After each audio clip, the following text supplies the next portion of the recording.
இருக்கா? என்ன சளி பிடிச்சிக்கிச்சா? ஆமாம், சளி. இந்த கிளைமேட்டுக்கு எல்லாத்துக்கும் சளி பிடிச்சிச்சு. பேசாமல் ஒன்று பண்ணலாமா? ஒரு நாட்டுக்கோழி பிடிச்சி சுத்தம் பண்ணி தீச்சு அறுத்து தரேன்.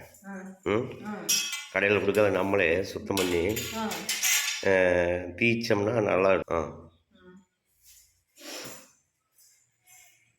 சொந்தமாக பாரு வெட்டைக்கோழி பிடிச்சி நானே தீச்சு கட் பண்ணி கொண்டு வந்திருக்கேன்.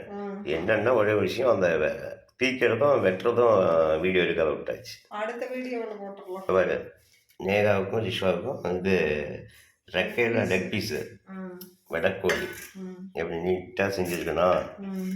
இதை அப்படியே அழகாக செஞ்சு கொடுத்தீங்கன்னா. என்னம்மா சாப்பாடு ரெடியாகுதா? ஆமாம் கண்ணு, கறி குழம்பு, நாட்டுக்கோழி குழம்பு செய்யலான்ட்டு. என்ன ஸ்பெஷலு? ஸ்பெஷல்லாம் ஒன்றும் இல்லை, தம்பி விட்டு பையன் வந்தான், குட்டி பையன். அப்புறம் நம்மளுக்கும் எல்லாம் சளி பிடிச்சிக்கிச்சு. அதனால் சரி நாட்டுக்கோழி குழம்பு வைக்கலான்ட்டு செஞ்சிட்ருக்குறோம். என்னம்மா இது மட்டும்தானா இல்லை வேறு ஏதாவது ஸ்பெஷல் இருக்கா?